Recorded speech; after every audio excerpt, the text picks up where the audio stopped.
To alhamdulillah, na gode ma Allah da ya maido ni gida lafiya yau. Kamar da kuka gani da yanzu na sauka, da kuma kamar shekaru 27 da ya wuce kowane julan yara sun samu hutu, dama mukan yi tafiya mu yi kamar wajen sati 6 zuwa wata 2. Ba na samun lokacin da muke zama da yara sosai, amma idan za ku tuna duk da haka bai hana ni samun lokaci da yara kamar sati 3-4 haka. Kamar last year ma na je Spain sanda Zara ta haihu, na je wajen ta na zauna na wajen wata 2 na dawo. To same thing this year ma, lokacin zuwa hutunmu ya zo, muka tafi gaba daya muka yi hutu. Daga nan ina ji kamar ba na jin daɗi sosai, na tsaya na ga likita ya ban shawarar tsaya duba lafiya na tukunna. So daga nan sai na wuce Saudi, dama na yi zuwa haji, sai na gama makon dawo sake koma, sai na wuce haji. Daga haji din kuma sai na ji ban jin daɗi, na sake koma Ingila din. To yanzu ina aiki na da abin da likita ya ce in yi, aka ce in yi slowing down abubuwan da nake yi.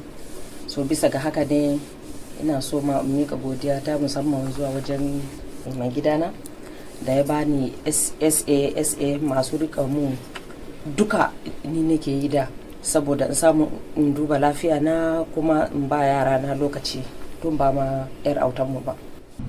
To bayan tafiyanki abubuwa sun faru, kuma batun da ya fi jan hankali ma shine cece-kuce da jita-jitar auren shugaba Buhari a kafofin sada zumunta.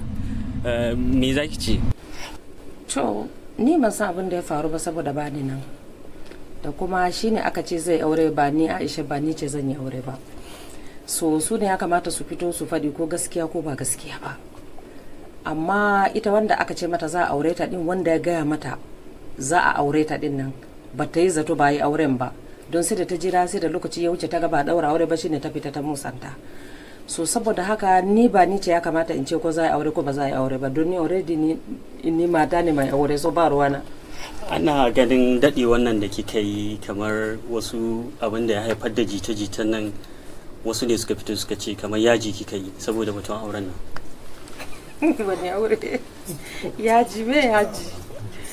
Dama zancen da ake yi akan jita-jita tun lokacin da aka ce shi mai gida na bai da lafiya yana asibiti, aka bar mutane suka dinga nuna gawa a ambulance, aka ce shi ne.